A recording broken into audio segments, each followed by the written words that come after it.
හම්බන්තොටින් පසු කරලුණු ලේවාය NPP ලුණු වගේ දියවේය.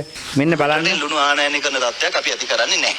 ලුණු කිලෝගේ පැයට 180ක් දැන් අපි නිෂ්පාදන පටන් ගන්න තියෙනවා.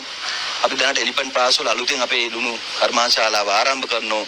අපේ ලුණු සමාගම හැටියට ලංකා සෝල්ට් එකත් නිෂ්පාදනය ආරම්භ කළා තියෙන්නේ.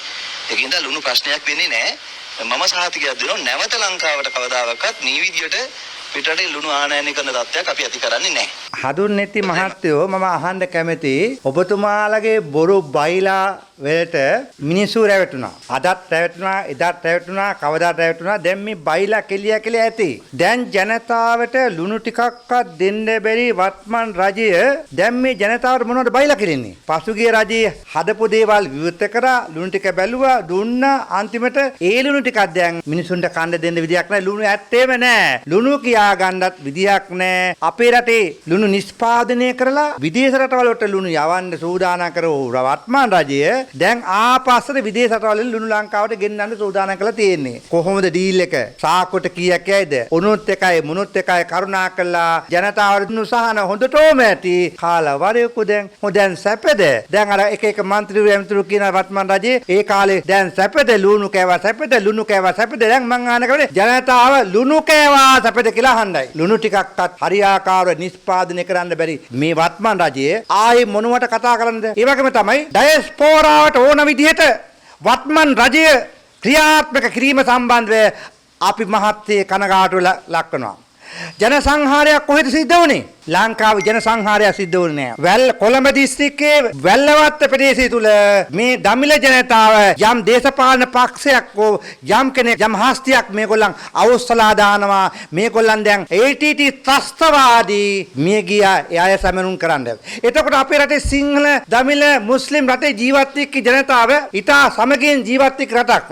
අපේ සිංහල කොල්ලෝ අමුවේ ATT ත්‍රස්තවාදී විසින් මැරුවා. මුං සම්බන්ධ කොමිසම් පත් කරාද? නෑ. නමුත් මෙරට විනාශ කරන ත්‍රස්තවාදී වේසනයක් ඇති කරපු ATT ත්‍රස්තවාදී ඩයස්පෝරාවට ඕන විදිහට වැඩ කරන්න දැන් මේ වත්මන් රජය දීලා තියෙනවා. බලන්න මුලතිව් කිලිනොච්චිය යාපනයේ හැමතැනම රට විනාශ කරන්න ආපු ත්‍රස්තවාදීන් සැමරුම් කරන්න ඉඩ දීලා තියෙනවා. වත්මන් රජයේ කොමේ සේනාධිනායකයා ගරු සේනාධිනායක අන්ඩ්‍රු කුමාර දිසානායක මැතිතුමනි කරුණා කරලා මේවා නතර කරන්න කියන්න. ඔබතුමා සේනාධිනායක ඔබතුමාට අසීමිත බලයක් සිංහලයෝ දුන්නේ රට ත්‍රස්තවාදීන්ට ආපස්සට ත්‍රස්තවාදයක් ගේන්න නෙමේ ත්‍රස්තවාදී වේසනෙන් ඈත් කළා මේ සමගිය ඇතිකරන්න. දැන් වැල්ලවත්තේ කොටසක් සමරනවා, කිලිනොච්චියේ කොටසක් සමරනවා. යාපනයේ මොකක්ද මේ තාත්තේ? ඇයි මෙහෙම කරන්නේ? මම අහන්න කැමති ලෝකේ කොහෙද මෙහෙම ත්‍රස්තවාදී සම්බන්ධ සැමරුම් කරේ? දැන් කැනඩාවෙන් පැන්නුවා ඒ නගරාධිපතිවරයා ජන සංහාරයක් වෙලා තියෙනවා නම් තොපි ලංකාවට ඵලයෝ කියලා. එහෙම නායකයෝ අපේ රටේ කොහෙ ඉන්නේ? එකෙක්වත් නැහැ. හිටපොන් යන්න දුන්නා.